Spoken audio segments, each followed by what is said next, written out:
अपराध जगत खबरों की ओर। एक मामला सुल्तानपुर से आया है जो इनकाउंटर से जुड़ा हुआ। खबर किस प्रकार से है। आदाब, मैं हसरुद्दीन, आप देख रहे हैं जलाल न्यूज 901 टीवी चैनल के माध्यम से हम इस खबर से आपके लिए रूबरू कराते हैं। आखिरकार खबर किन मुद्दों को लेकर है। तो दोस्तों, खबरों का सिलसिला शुरू करते हैं और देर न करते हुए दोस्तों खबर के अंत तक बने रहिए। हम आपके लिए पूरी खबर से पड़ताल कराएंगे विस्तार से। तो खबर किस प्रकार से, तो आइए हम साक्षात्कार और रूबरू कराते हैं। दोस्तों, खबरें सूत्रों सौजन्य द्वारा प्राप्त खबरें अपने चैनल के माध्यम से, और हम आपके लिए जो है दिखाने का बताने का प्रयास कर रहे हैं।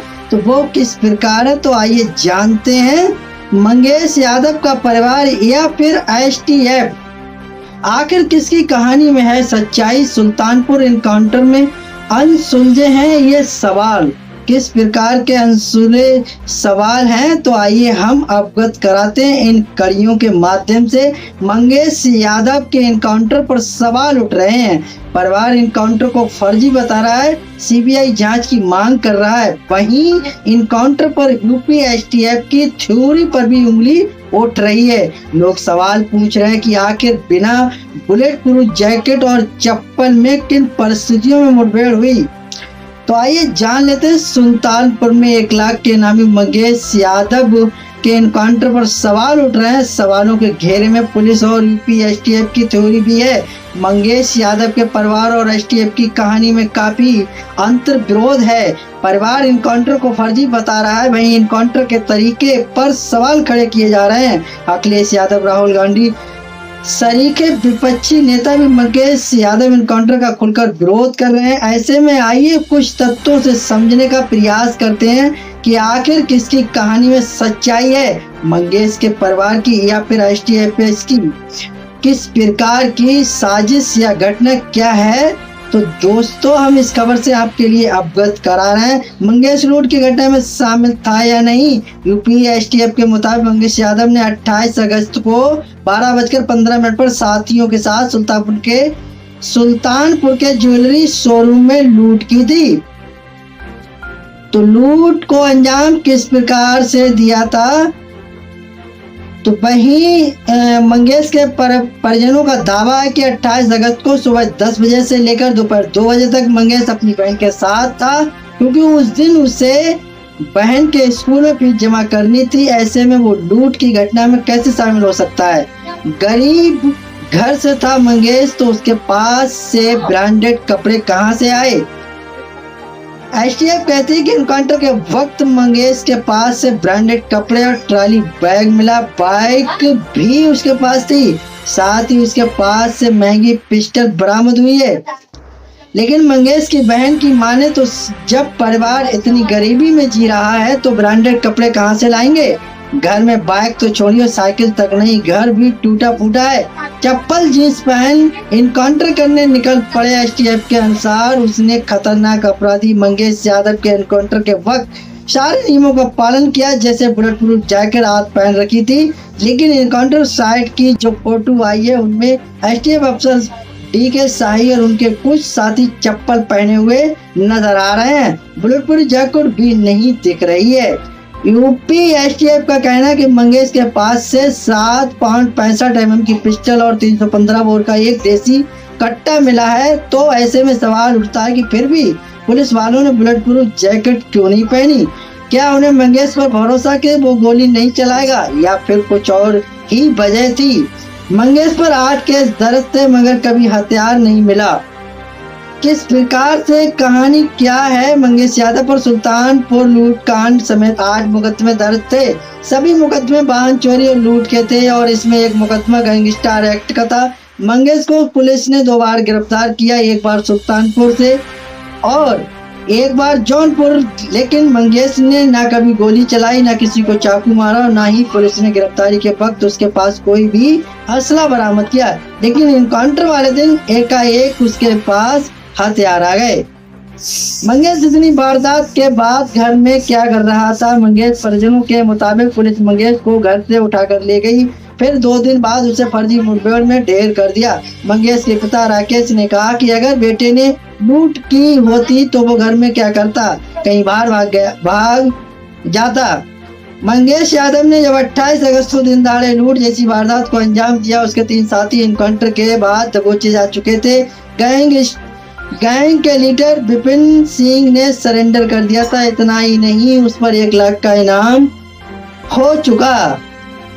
तो 1 लाख का इनाम हो चुका था, फिर भी वो घर में क्यों आराम फरमा रहा था। इस पर बहन कहती है कि भाई को तो कुछ पता नहीं था, वो सोच रहा कि जब कुछ किया ही नहीं तो घर से क्यों भागें। 3 को पैर में गोली मारी, लेकिन मंगेश को किया ढेर। किस प्रकार से पुलिस ने 3 बदमाशों पुष्पिंदर सिंह, त्रिभुवन चौधरी और सचिन सिंह को सुल्तानपुर लूटकांड के 2 दिन बाद 1 सितंबर को रिमांडर में डाल कर गिरफ्तार किया था। वहीं दूसरी तरफ से पूरे गैंग में सबसे खतरनाक और साथिक अपराधी विपिन सिंह ने सितंबर को रायबरेली में दर्ज पुराने मुकदमे में सरेंडर कर दिया था, जबकि 5वां आरोपी मंगेश यादव इनकाउंटर में मारा गया।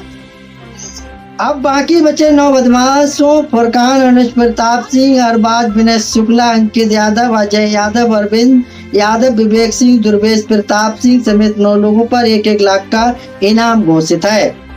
उत्तर प्रदेश के मंगेश यादव इनकाउंटर में यूपी पुलिस और एसटीएफ में सवालों के घेरे में है, लेकिन जिस तरह से एसटीएफ के डीएसपी डीके शाही समेत कई और पुलिसकर्मी चप्पल पहने हुए तथा कथित इनकाउंटर वाली जगह पर खड़े दिखाई दे रहे हैं, वो अपने आप में एक बड़ा सवाल है। सबसे बड़ा सवाल तो ये है कि आखिर पुलिस के अफसर और मुलाजिम एक खतरनाक अपराधी का पीछा करने के लिए चप्पल पहनकर इतने कैजुअल तरीके से कैसे चले गए।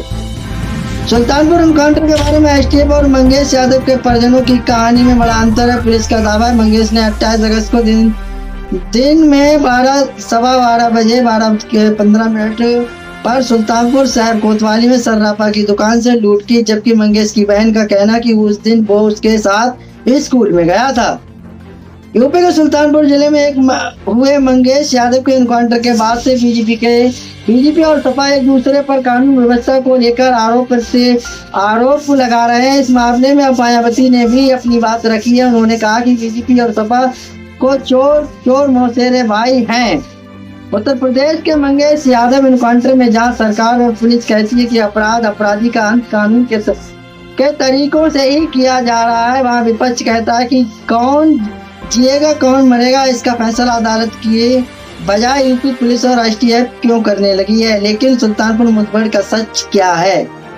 उत्तर प्रदेश के डीजीपी प्रशांत कुमार ने सुल्तानपुर एनकाउंटर को लेकर क्या कहा? लगे रहे सभी आरोपों के सवालों का खंडन करते हुए कहा कि पुलिस निष्पक्ष रूप से कार्रवाई करती है। उन्होंने ये भी बताया कि पुलिस गोलियां तभी चलाती है जब आवश्यकता होती है। देखें डीजीपी प्रशांत कुमार ने और क्या कहा। जाति तो दोस्तों ये वो खबर थी जिससे हमने आपके लिए अवगत कराया। मुझे उम्मीद है अगर खबर उपयोगी लगी तो दोस्तों मुझे उम्मीद है आपके लिए, अगर आप सभी दर्शक इस खबर से सहमत हैं तो एक आगाज जरूर कीजिएगा। चैनल को लाइक शेयर सब्सक्राइब घंटी वाला बटन ऑल करना ना भूलें, जिससे हर नोटिफिकेशन आप तक पहुंचता रहेगा। हमारे लिए एक हौसला अफजाई, मोटिवेशन, सहानुभूति प्राप्त होती है। उसी सहानुभूति को लेकर हर रोज तरोताजा खबरों के साथ आपके बीच उपस्थित होते हैं। तो दोस्तों मेरा खबर दिखाने का मकसद रहा लोगों के लिए जागरूक करना, ना कि किसी की भावनाओं को ठेस पहुंचाना। तो दोस्तों खबरों में हमारे साथ बने रहने के लिए हमारे चैनल जलाल न्यूज 901 के लिए सब्सक्राइब करें, जिससे तमाम छोटी बड़ी खबरें आसानी से मिल सकें। जय हिंद।